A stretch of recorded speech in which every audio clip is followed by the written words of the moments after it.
You are about to receive messages that may be harmful to your mental state. Your sense of reality will be questioned. Your view on things will be altered. You are now part of the Meta.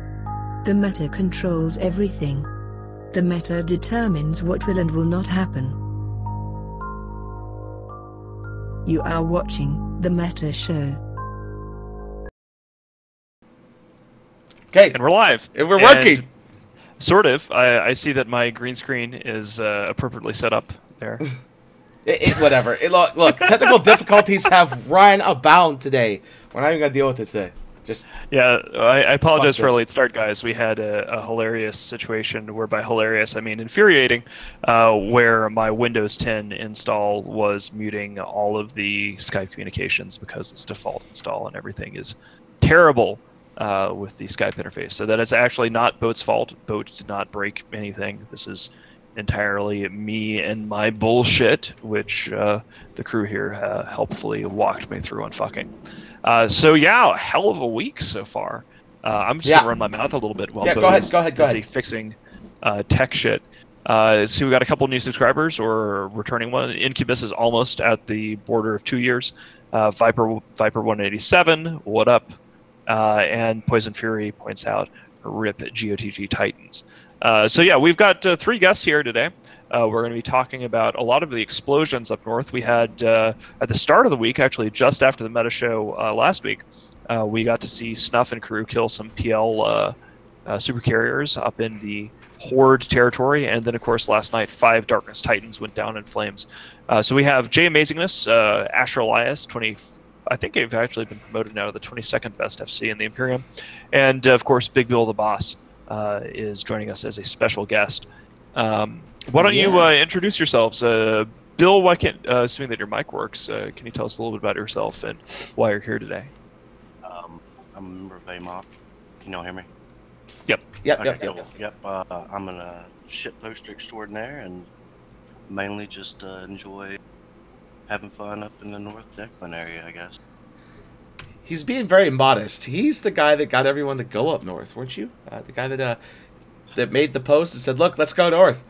Bill is without a doubt the Sky Marshal of the Northern England. He's just really humble. That's a good meme and a nice way of saying that I bitch, moaned, and cried at enough people to make people do something. So I'm not the only one feeding. That is literally the job description for Sky Marshal. That is absolutely true. Yep. That's fantastic. Bill, are you proud as to what you have wrought? Yeah, I can't claim any sort of that whole thing yesterday was completely Asher and Jay. That was all them. I contributed one dread. Was hoping to contribute a saber, but it died to rats on the gate. See, the humbleness of a Sky Marshal. This is what we need in Sky Marshals right here.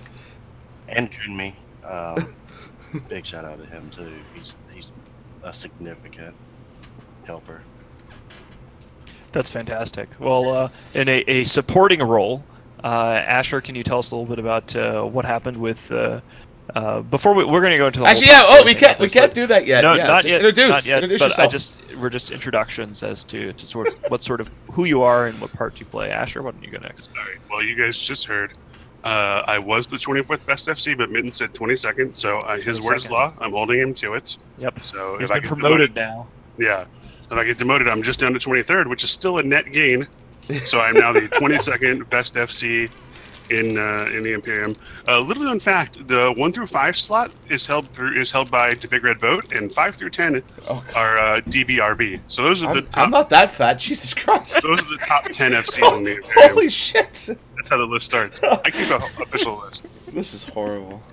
Wait, is it Jay number 1? Titans that Asher is involved in killing, he gets to go up 2 slots. So keep that in mind. So, Jay, introduce yourself. Mr. Jay Amazingness. I don't really have a meme, I guess, that everyone else has, so... I don't really have an FC level. I think I'm beyond levels. You've ascended to beyond levels? Yeah. I think I've either gone too high or too low, I'm not sure. Jay's collected all the Infinity Stones. I have.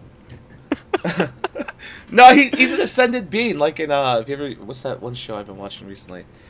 Stargate. Good reference, but He's a ascended being who can only interact on the lower levels every once in a while. He stops by to say hi. Is it true? We're getting a report from Luminal Flux that everybody is super quiet except for Boat. I don't know. That's just generally life. that's real life. I mean, I've been working on adjusting it as we go, but it's a challenge, okay? But yeah, so we have a bunch of cool stories today, and we're gonna chat, and we also have a video. So before we get into any of these wonderful stories, we do have a quick 2-minute clip from yesterday's battle on the Titans. I was there in a dreadnought, and I wanted to give you guys, the Meta Show guests, what it looked like from a perspective of a dread pilot. So here we go.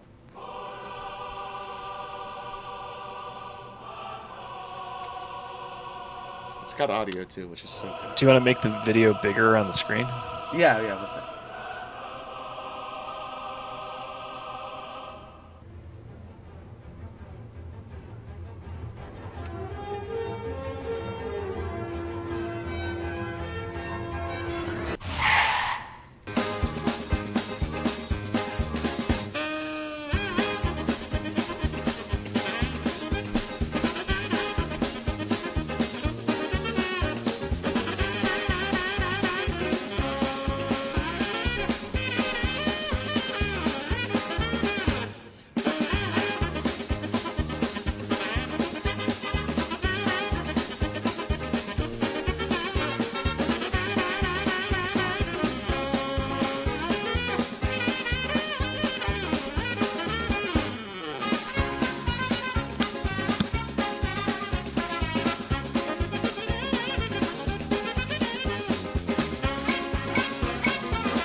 So there you go. That's a great clip of the battle last night. Oh wow! So that was So 45-minute long clip that I shortened to a 2-minute TLDR of what went on. What I gathered from that video is that Boat doesn't have a capital overview, uses this everything overview sorted by type to find capitals. Like, Well, when people broadcast for what to kill, it pops up at the top. So, literally so many things. that dude, work- I crashed you so many Boat, times. I just said fuck it. I didn't even try to do you have anything fancy. You have 8 tabs. You only have 5 of them. Like, you're an FC.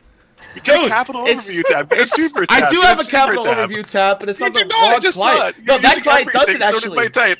So let's be honest. So many things.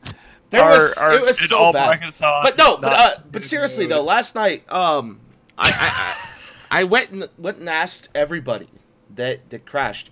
The average crash number was 6. If you were a Dread pilot.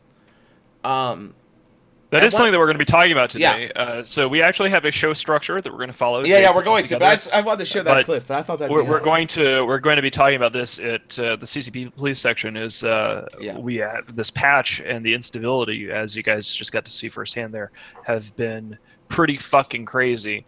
It's been a while since we had like a boot.ini kind of situation with a patch, like breaking things for days.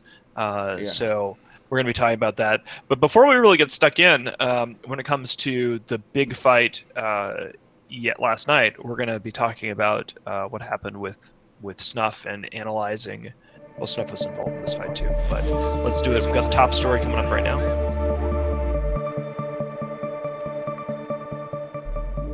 Yeah, in our top story today, we have a 2-part top story because it all encompasses what went on. The first one is a huge capital fight They went down with Snuffbox Origin, which is a remake Black Legion of the Black Legion group with Elo, and Pandemic Horde. And so this has been a long time coming. For those that haven't been watching the Battle Space of Eve, Horde has moved to Geminate. They've picked up and moved. And ever since they moved, they have started using supers on the regular because they view Geminate like Delve. They think they can use supers to drop everything. But they've been doing it without subcaps. And they've been doing it in a place where most of low sec can reach all of Geminate. So you could hide a big-ass Dread group and sneak on in. And that's exactly what happened here. It looks like Sunday snuffed out with Origin, Dreadbound, Pandemic Horde, Nixes. They killed 3 Nixes. The only reason they killed 3 is they didn't get the rest bubbled, or they probably would have killed them all. And then they lost their Dreads. So, yeah. What I want to sort of throw this over here to Jay from a Super Capital FC perspective. What's your take on that op?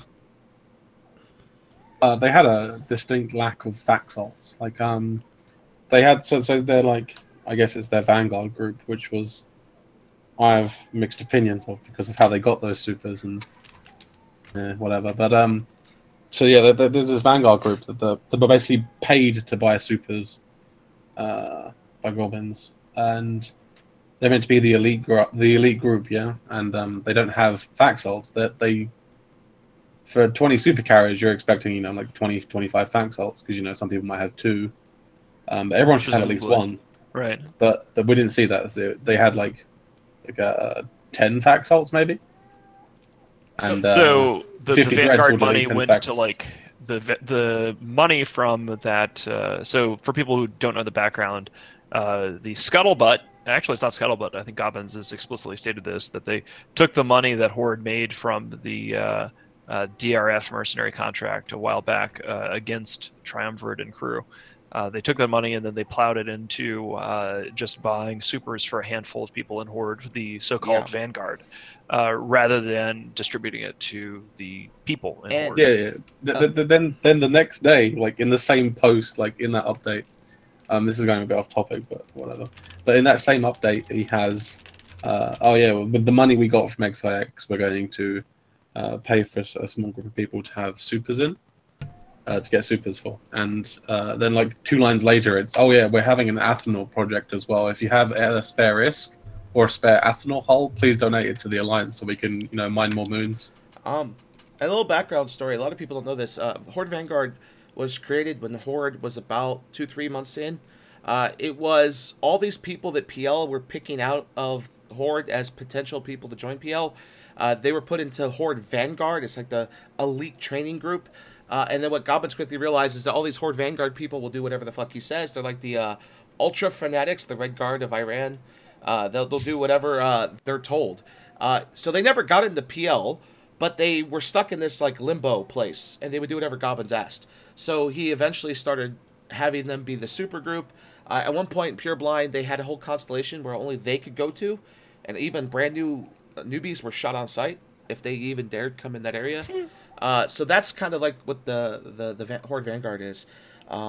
It's their super group, and so that's a little background on why that exists.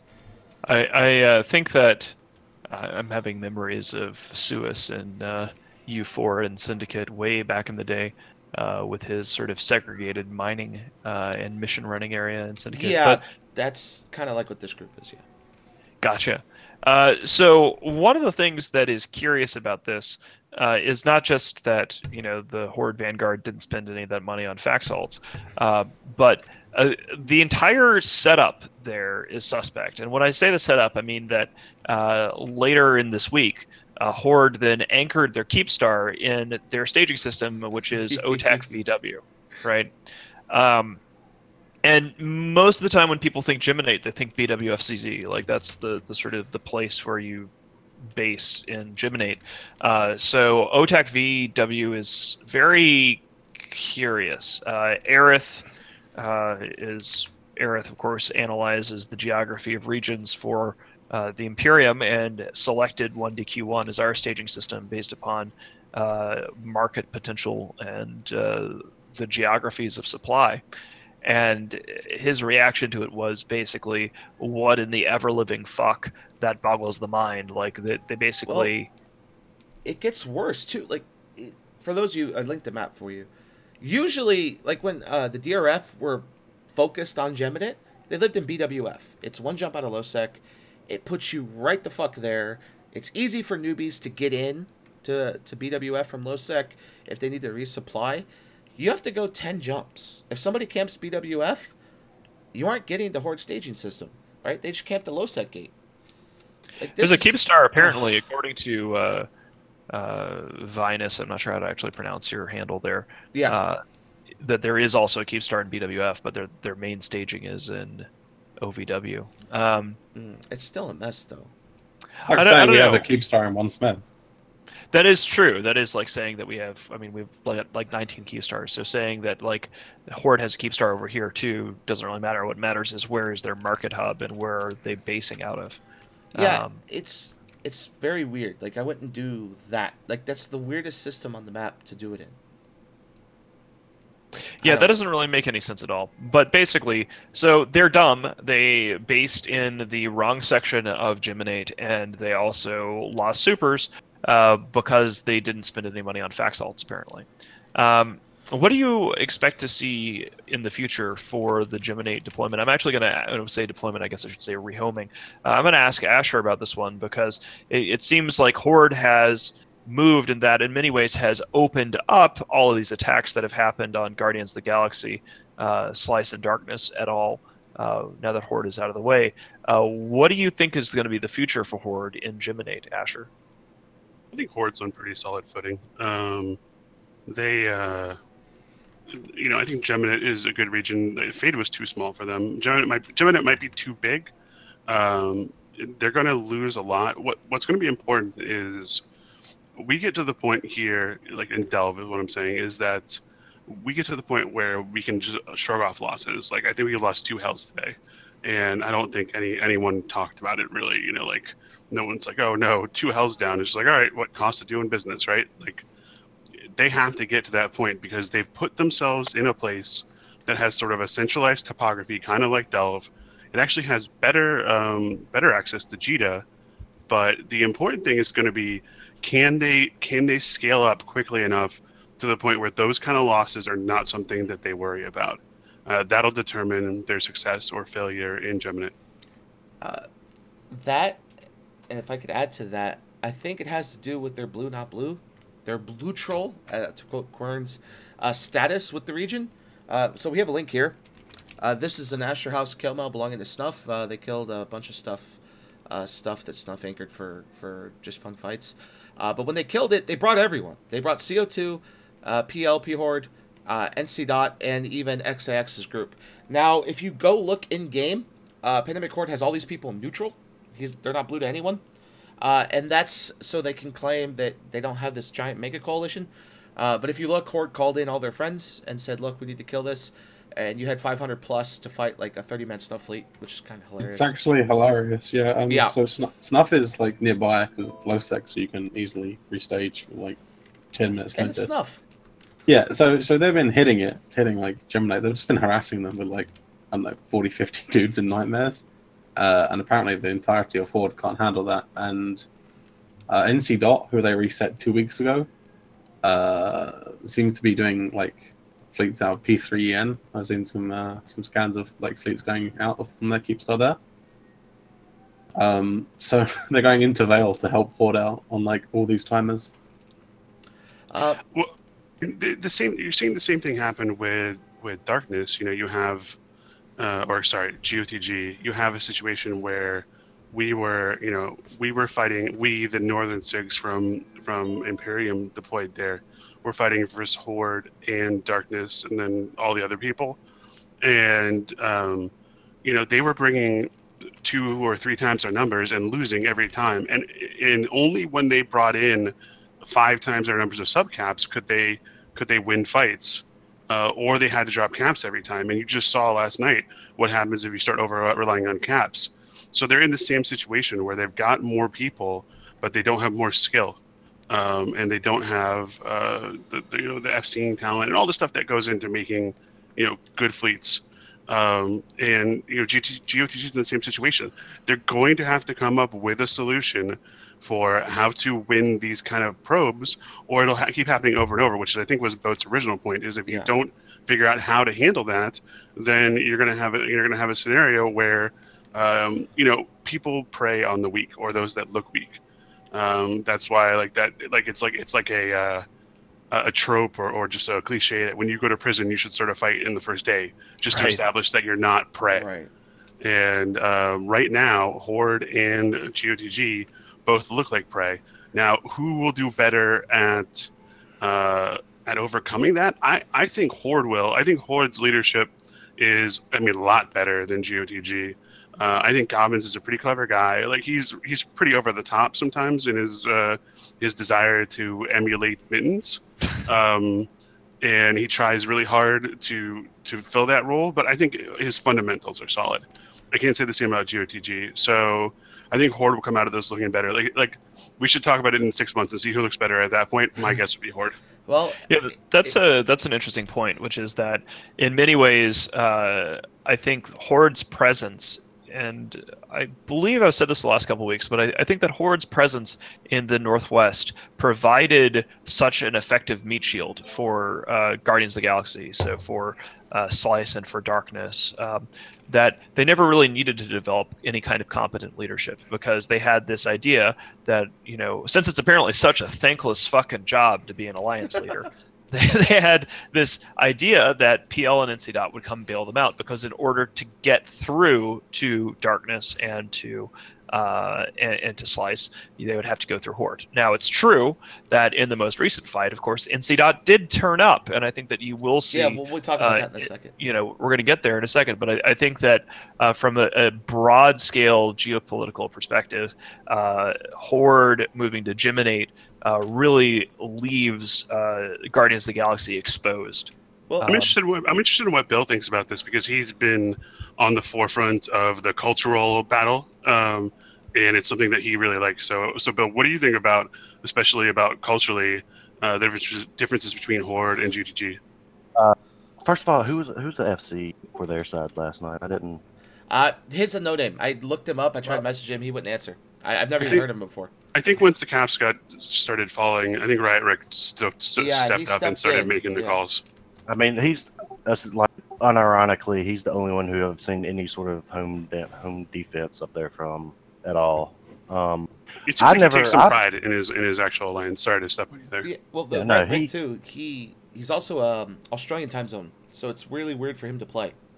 Which he hops in. I mean, he puts in a lot of effort up there. I see him on at times. He'll come on when nobody else is. And but one of my things when I was up there was I didn't really want to fuck with Horde that much, just because one, they're like mind warped to believe one way, which is the Horde way, and then two, I just don't feel like fucking with a bunch of hornets stirring up a nest over there. When you leave them alone, we can just go have our ways with the other people.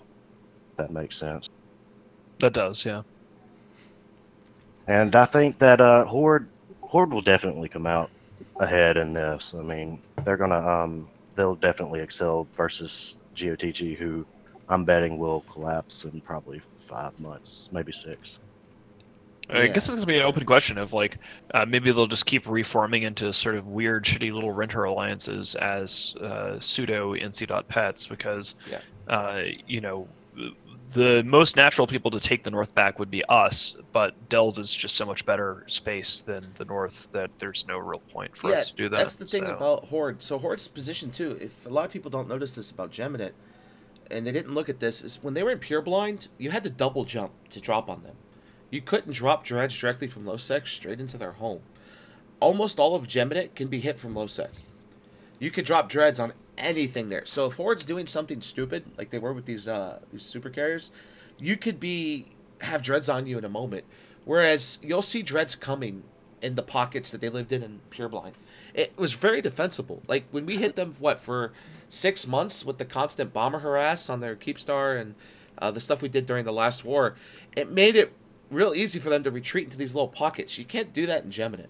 I'd like to point out an interesting thing that I've noticed is that when you're within dread range, like Dell, for example, Horde is going to be, and like Lower Declan, for example, you tend to adapt to getting dread bombed all the time, and you tend to form a structure and a strategy that responds well to them. So if you're not within dread range, you're going to end up becoming a weaker force because you just lack all that PvP activity and experience, in my personal opinion.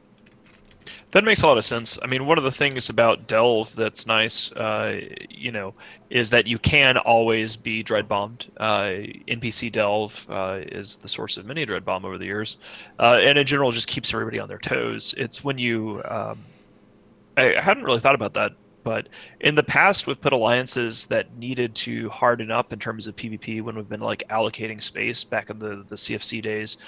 We would put alliances that seemed like they needed hardening into zones that were bordering NPC nullsec precisely such that they could be forced to adapt.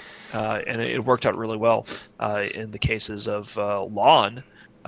Before we originally put space in Delve for Lawn, before that point, they were not nearly as hardcore. And then after a sort of a tour of duty, this was a few years back, Lawn turned into a pretty hardcore PvP force. The tour of duty of the Black Legion Superfleet. The thing is, though, this isn't. This might be hard to understand for people who don't experience the Goon way of life, but we aren't really blue to, or even blue troll to a lot of Eves, so we're allowed to roam, to test space within 10 jumps and fuck with them, or Brave, or we can go up north and fuck with the north. Like, there's no restrictions. Where Horde is right now, they have a blue agreement with XIX. They can't go into drones and fuck with the drones. Even though they reset NC Dot, within like 24 hours, they had a broadcast saying, don't hunt Rorquals, don't AFK camp, don't kill ratting hubs, and don't do hot drops from their Fortizars. But even though they have like all this space around them they could be fucking with, they're practically blue to everyone. They can't really hunt anyone. So the other newbie FCs, they'd have to travel all the way down to catch or Delve, right? You see, they bought an alliance called CO2, and CO2 now live in direct Titan Bridge range from their Keepstar. Right, but even CO2, they can't kill CO2's Rorquals. Like they have a restriction on it.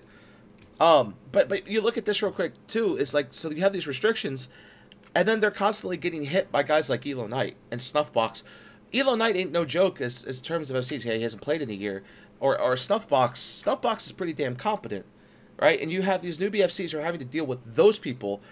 It's going to lead to a lot of burnout, I think, and that's. You ever heard of iron sharpens iron boat? Like, I mean, I think that actually Maybe. Overall, it's probably well, if they survive, which I think they will, it'll be a good thing. They'll look back and say, hey, this helped me. One of the things I really enjoy doing is relating like Eve politics or Eve in general to evolutionary theory.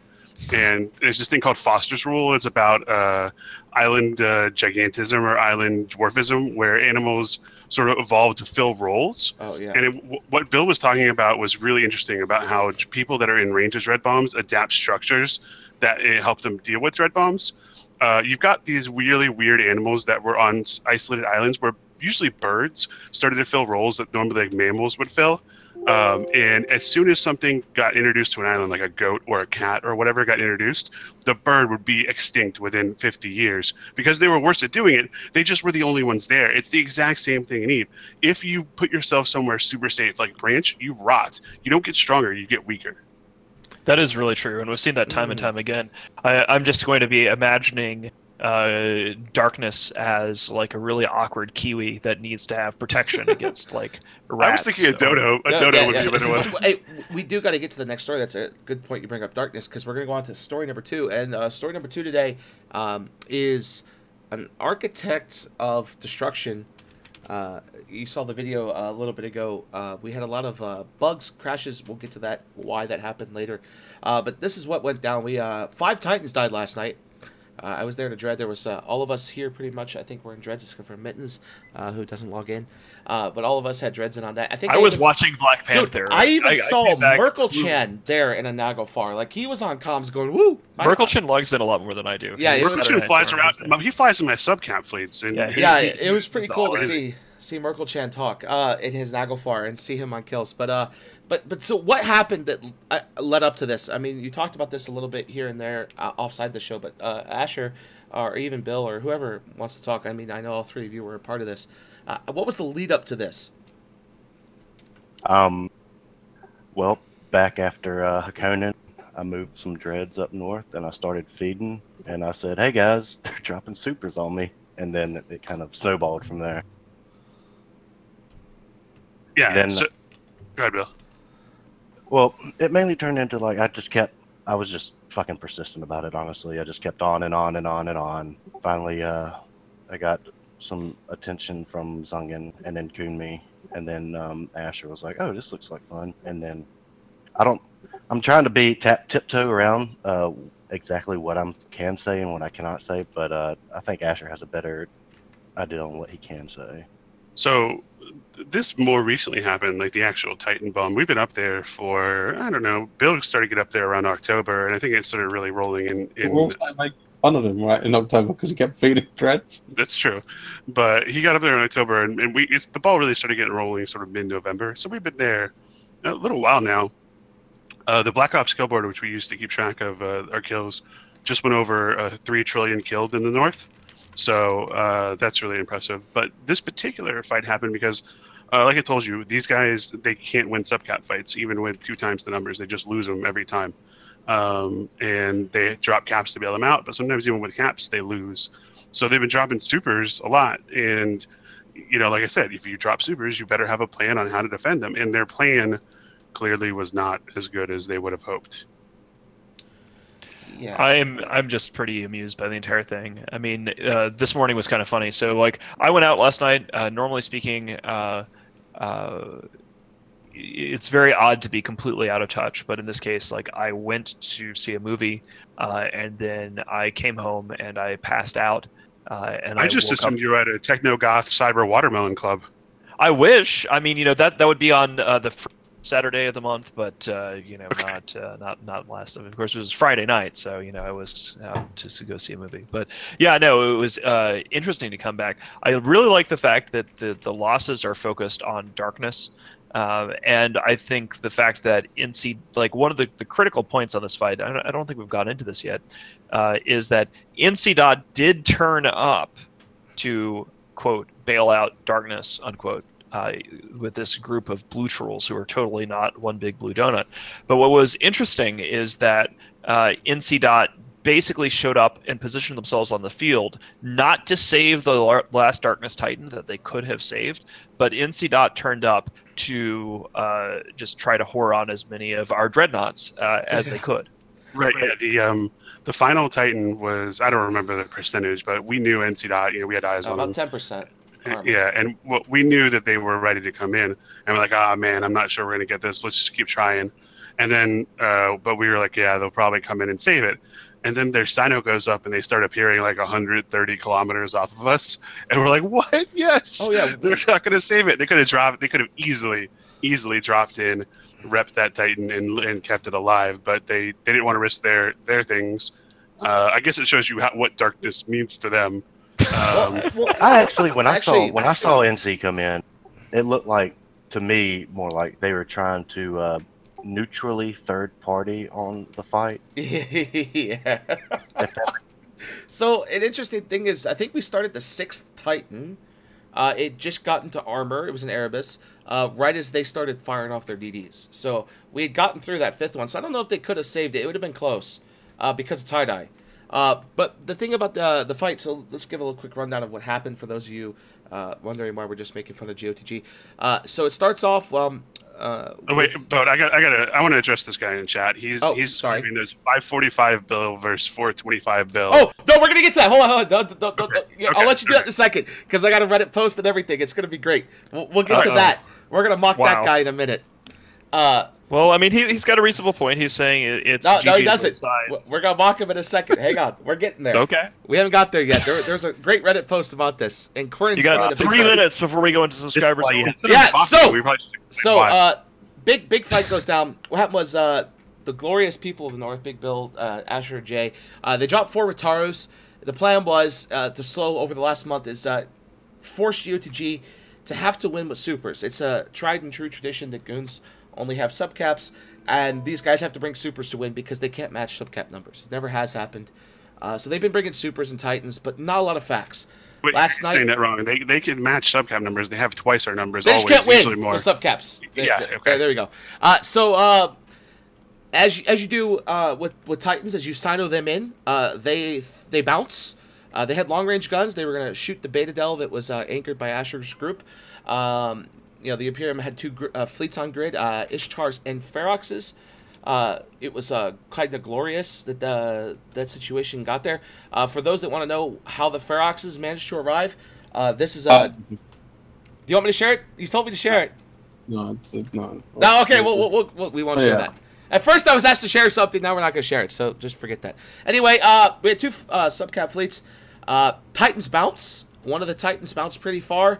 The subcaps pounce on it. He panics, as most Titan pilots that don't know what the fuck they're doing do.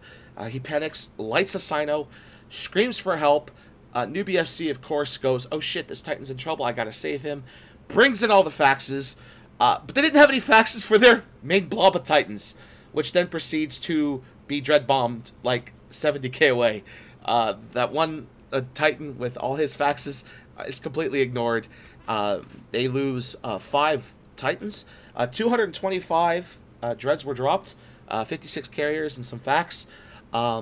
We got 1 siege cycle in and got out. Over 100 dreads escaped in the face of 60 Titans. So that's a pretty reasonable escape. So about half escaped. That's an interesting point. Like going forward now, I don't think that the Guardians of the Galaxy has had any expectation that we would be able to drop more than 200 dreads on something. Like I imagine they thought that a dread bomb was 40 or lurking. 50. Obviously, we'd use dreads, but yeah, they probably expected 40 or 50, not hey 200. And now that they've seen that they were unable to deal with more than 100 of ours got away, that are thus still in the area. So now that they're dealing with, at any moment, this might escalate to like 100 plus dreads.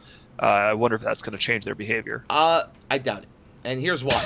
Okay, so for Asher's going to have a little fun with this one. So here's the link for the Reddit thread. So this guy last night posted a Reddit thread, and I think it's the same guy that's in chat right now, which is kind of hilarious.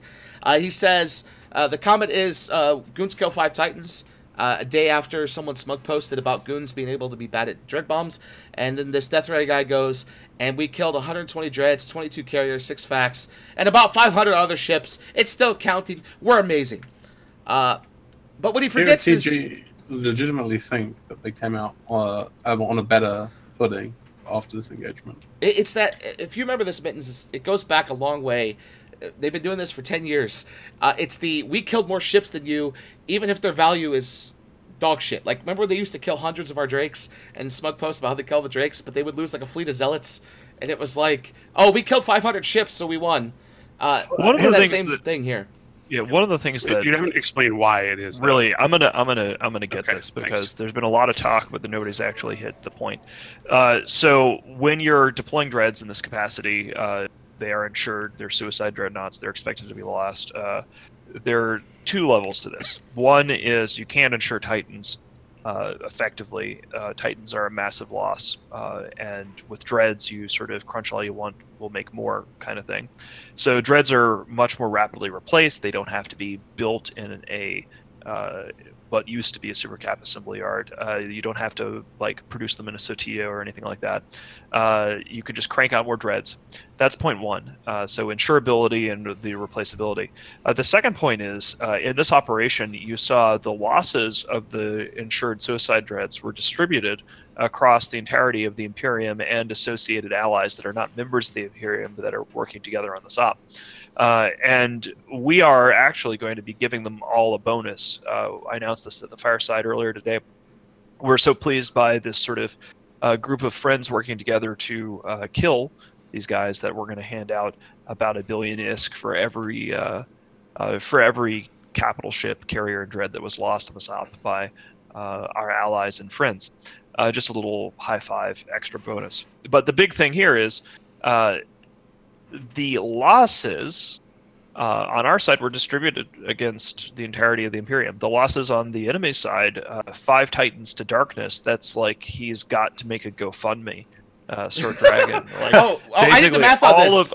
all of the losses were being soaked by one entity, which is not exactly well managed, and the losses on our side are distributed. Well, Asher, Here's Here's the math. Here's the math. I did it last night. Yeah. A Revelation cost us 2.2 to 2.3 bill to fit out. The insurance on a Revelation is 1.5 billion. So you can figure out the loss there pretty easily. 2.2 to 2.3 fully fit, and the insurance is 1.5 billion. So when you look at that, every one of those had insurance. We jumped to a station to insure them before we jumped in. And those Titans don't have insurance. Also, they still it's harder to replace dreads. It's not. It's so much. Dreads are easy to build. Asher's trying to spend this too hard. He's trying to spend this too hard. Insurance costs like 400 mil. Yeah. So I think all in all, how much it costs, how quickly they'll replace these Titans in their chat, and I don't want to speak up because that would be bad. But they legitimately think they can replace 5 Titans faster than we can replace 130 dreads. And another thing I want to add to this too is that their subcap loss is something that needs to be focused on as well, because what I don't understand exactly what revenue stream that their line members have coming in that they're able to keep replacing these things over and over and over again. So when you step it up to Capitals and Titans, it's pretty big blow. Yeah, it gets even better too. So even PL came into this thread, and we're talking to this guy about how he's out of his mind. And ship insurance is a real thing. How could you not expect that with dreads? And then one of the GOTG FCs goes, you do realize Titans can dock at Keepstars, right? And Darkness has at least one Keepstar, which means they can insure their Titans. And it just got worse from there. So Jay linked an image. Titan insurance, you spend $1 billion, you get $3 billion. So you get about $2.3 billion back. A Titan fully fit, I think mine's worth about $110 billion. So, well, you know what? From a certain perspective, I think this is a good thing, right? If the guys in Guardians of the Galaxy want to convince themselves that they did not lose so badly and that their Titans are easier to replace than our insured suicide dreads, then that's great news for us, because if these guys want to keep fucking feeding us Darkness Titans because they realize that they're totally having a good fight and it's, pretty close, that just means that they'll be confident. I mean, hell, I will fucking trade 100 insured dreads for 5 of their Titans every fucking weekday. Let's just fucking do this. They can line them up, we'll knock them down, and high fives all around. That's what I said to the fleet last night. I said, if they want to do that, if they think it's a good trade, we will do it tomorrow. Yeah. Let us know. We'll trade you tomorrow. So not only that, they're buying the ore from us because they can't fucking mine it. So another thing, that's a good point. That's a great segue, because right after the fight ended, Slice, who's a member of the Coalition GOTG, lost 5 Rorquals within the span of an hour. And 2 carriers. So their members went right back to making the money and didn't do it. 2 caveats here before we move on to the last thing of the day. One is NC Dot dropping at 100K. The reason they dropped that far, someone told me from them, is they thought it was Sino inhibited when we dropped all our dreads. So they didn't think they could get their Sino close enough to actually get it online. So they tried to drop out of... That's they're saying that they just didn't try. Right, they didn't try. Hey, Darkness, with your 30 super carriers and 20 Titans, could you alpha this inhib that has 100k EHP? Right. Yeah, that's a bullshit excuse. And they could have just looked for it, too. And the second thing is you noticed a lot of little interesting tidbits here. Darkness has lost a corp within the last couple of weeks. Another corp that's on its way out had 1 member there out of 170. And they're a Super and Titan heavy corporation. They have routine kill mills with Supers and Titans. So it's very weird to only see 1 of them arrive out of 170 or so. That's pretty poor statistics for an active corporation. Well, it's just such a thankless task to be a leader in Darkness. I'm sure that starts from the top and just sort of slimes its way down. And if NC Dot doesn't show up, NC Dot's path to get there, actually, they had to take a gate. They couldn't Sino direct, so they had to Sino gate Sino. If that gate had been interdicted anyway, it would have been even worse. They would have lost 3, 4, 5 more Titans, I think. So it's an interesting point. They had to gate and wait 5 minutes. They would have. We thought about it, but they would have 5 minutes to clear off the gate. So I'm not sure that I think we got. It would have been an interesting thing. I think jump fatigue also, the changes to jump fatigue also played a part.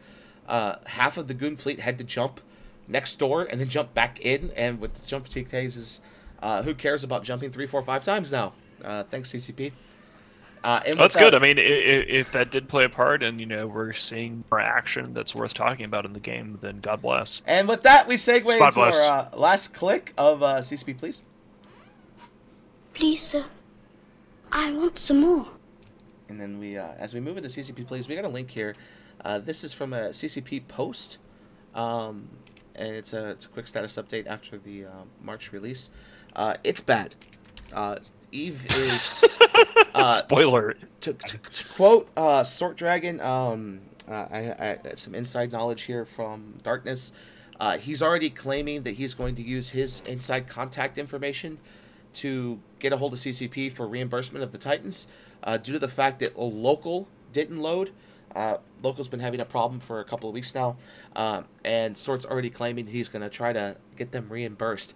But as we all know, with CCP's policy, they don't reimburse shit during fights because you're there at your own risk. So, but Jay, if you could tell us what the hell is going on with these patch changes? What's what the fuck?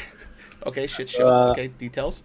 I went out on Tuesday about, I don't know, 10 a.m. and I was like, okay, I'll leave my PC on, let the patch run and be home by about 12ish, and by that time downtime would have passed by about an hour and the server will be back up and I can log in and suck some croc. That didn't happen though. So about 3 p.m. the server still wasn't up. So it was about 3 or 4 hours. The server went up briefly for about half an hour. But no one was in chat, so you would log into GTA Local, there'd be like 4 people there and like, a couple hundred people in system. So yeah, it's been a lot of like people missing from chat channels and local, which is the major bug at the minute. And there's also a bug, it's not really a bug, it's more of a performance thing that is enabled by default, which is to do with the new logging of how the client logs all the chats, and that's causing some performance issues. So if you want to turn that off, you can press escape, go to the chat section and uncheck the log all communications, I think it's called. That is so. What does this tell us about? In many ways, this bug has brought about the famous no local nullsec that some people have been crusading for. What is life in no local nullsec like? Looks like about also, it looked about to be about 10,000 less active players that day. Ah, okay. So no just local what the game nullsec needs. is basically let's just stop playing because we don't want to play that way. It's devastating if you're a guy that likes to rat and mine, because 10 minutes before local updates is what is tantamount to a wet dream for a guy doing PvP, because 10 minutes in an interceptor, you can cover all of Delve if you wanted, and to not see that person at all as he transverses through Delve, unless you're strictly on that gate, like filming it for everyone to see, you're never going to notice it. And that guy in interceptor has a Sino, and he's on top of your dude, and you're tackled and possibly dead. So quick thing, real quick, before we get back to discussion. CCP Carcor, I think that's how you say that, Carcor, has sent a tweet advising people to get on Sissy and to test the new chat thing. She's one of the UI people at CCP, and she does a great job with trying to make things work better for players. If players tend to get a hold of her about problems, she tends to work on it pretty hard. And so they are working on it now. So test it. Go test. But back to discussion. Sorry. Do we want to take questions? Because I think we're getting close to the Yeah, end. let's take some Q&As. We got about PSA about this thing. The topic isn't finished. go for it. So because of the server instabilities, everyone with an Alpha Clone subscription will be given some skill points at some point over the next week or so.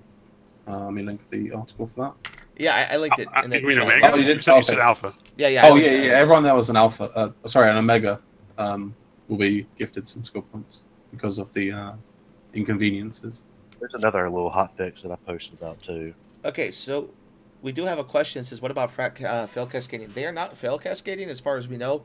Their leadership is very highly active. We've talked to them before on different shows. They do a great job of pruning, and their leadership is very keen to prune, and he kicked out like 1,600 people that were inactive and just said, look, you're gone.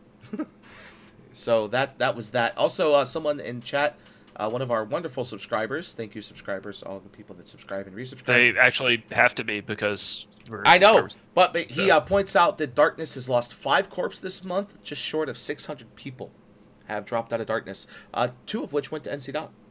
Darkness is now smaller than Slice as the lead of the coalition. Yeah, that is scary. pretty hilarious.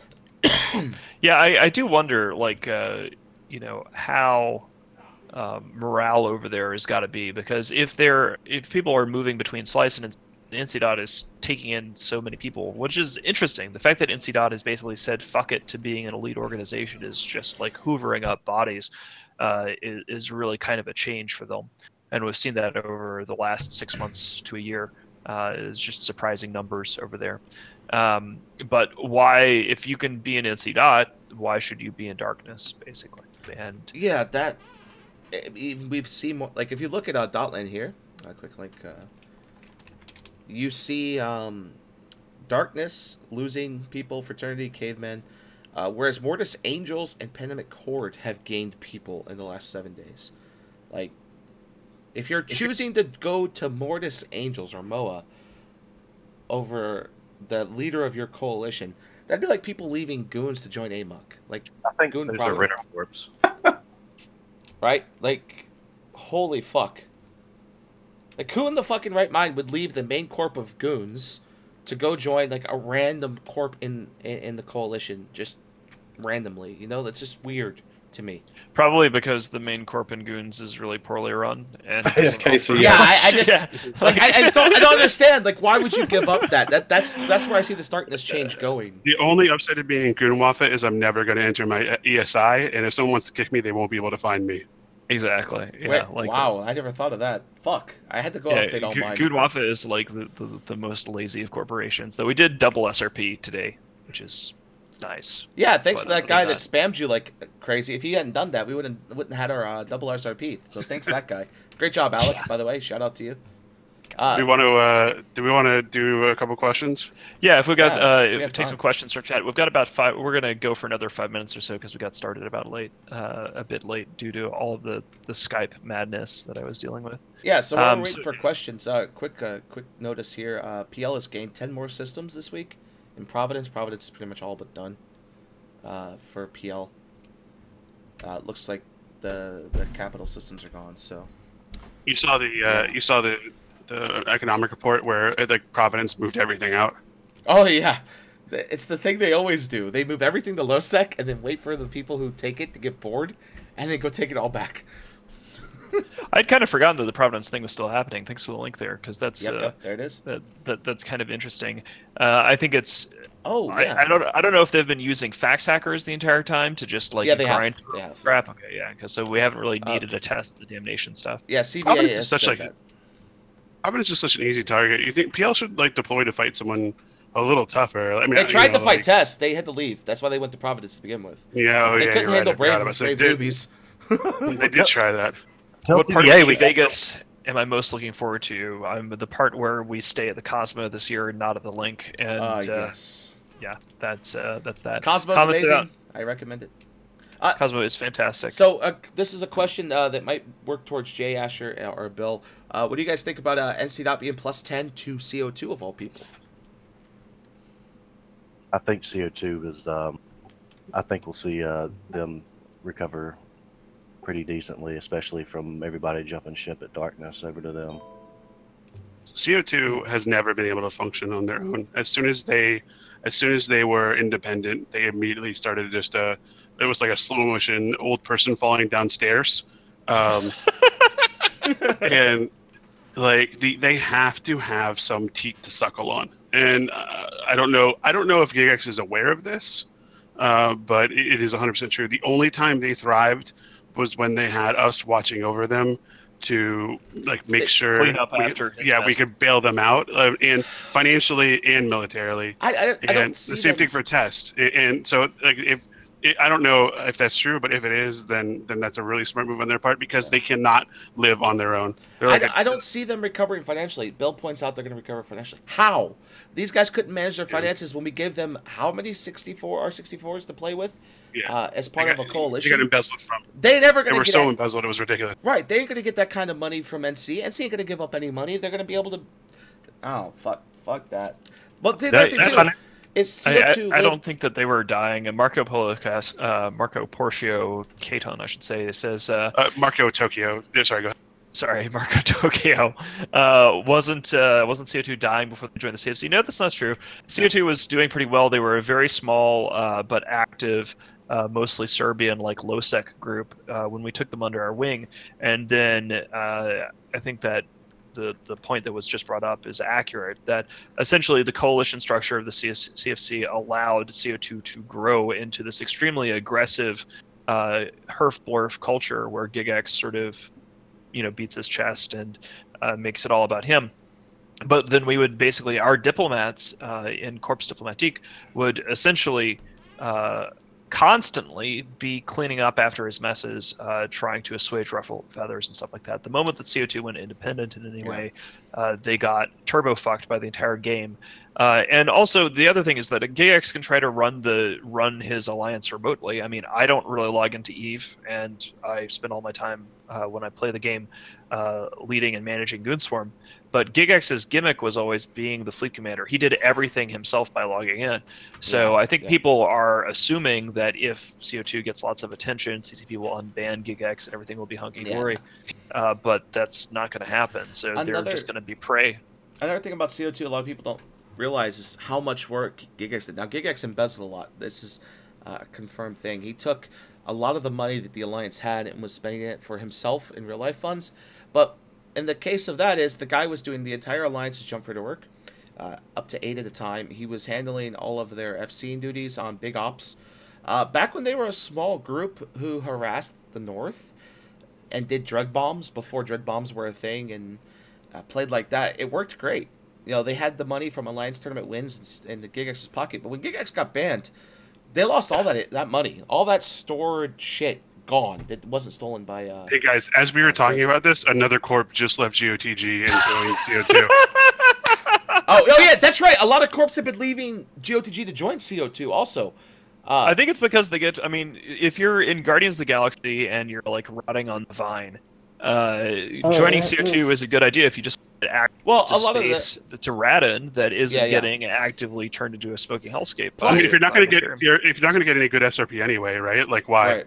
A lot of CO2 you guys forget this too, is that CO2 Corps, when Gigex got banned, went to GOTG for a while and like splittered out into all the different alliances. So their corps were still like functionally there. They're just waiting for a leader. And when Gigex came back by proxy, they all. I see Sort getting pushed out. What you got, Bill? I said I see Sort getting pushed out soon, and then CO2 probably coming back into the area. Where would he be pushed out of? Someone's house he's staying at for free? No. Oh, yeah. Speaking of which, we didn't talk about these numbers, but we did the math. Last night's fight, if you turned it into Plex, was $8,100, or the equivalent of about 4 Sort Dragon GoFundMes. Because that's the average of what he gets. He gets about 2,000 to 2,100 per GoFundMe. He's done 3 of them, so there'd be about 4 of those to replace all that. Man, but I don't understand. I got into the wrong line of work with the multi-dollar media empire. Yeah, here's the thing about Sort though. Like, if Sort loses control of his alliance because, say, Rick takes over control of the GOTG, which I think he's a little more competent than Sort, and has a little more real life control of a situation. You might remember an alliance. This is going way back. Called they started with an S, like Syndicate or something like that. They were not blue to us for a while. They were blue to us, and they left and went and lived in Stain. And then they were against us with Stain. Forget the fucking name of that group. We went to war against them a couple of times. But anyways, their alliance leader was not working. Systematic Chaos? That guy! Yeah, their alliance leader was using credit cards to pay the bills, and at one point, everything got shut off. And he had to beg his alliance to get his power and cable and everything back up. This is the situation that, from what I'm being told from outside sources, that Sort's in. So if he loses control of in-game stuff and his ability to get funds from that, I don't even know what the fuck happens to that guy. Like, I feel bad in that regard, you know? No. No. I think we're. Oh dear. All right. Yeah, Well, I don't know. being an alliance leader is a thankless task. So, speaking of that, I think we're about out of time. We should probably wrap things up. I want to thank all of our subscribers. I hope you guys enjoy the whole subscribers only Cool Kids Club that we've been doing. We've been doing it for a month and a half now, almost 2 months. So we're just gonna keep on doing that. Can I make a shout out before? Yeah. This Go for it. I just want to say, send a special thanks for Kunmi Zungen and Apple Pear as well. They're very very important. Those guys are awesome. They put in so much work and effort, and like if you just cut the power to their 3 houses, this deployment would fall apart. That is absolutely true. We tried to thanks a lot, guys. We tried to get Zungen on here, as of course Zungen's policy is never to come on these shows like Tibrizzle. It's kind of horrible. We also tried to get, I tried to get a few hostile perspectives from the fight yesterday and from the Horde mess, and no comment from any of them. So we missed out on having more people to mock and make fun of on the show today. Don't worry about. There's no more airtime when you're around. You are the man. I wasn't trolling today. I was being honest today and serious, and tried to be a always honest, serious, and respectable. All right. Well, thanks a lot, guys. Oh, see you guys. Yep. Be back next week. Bob.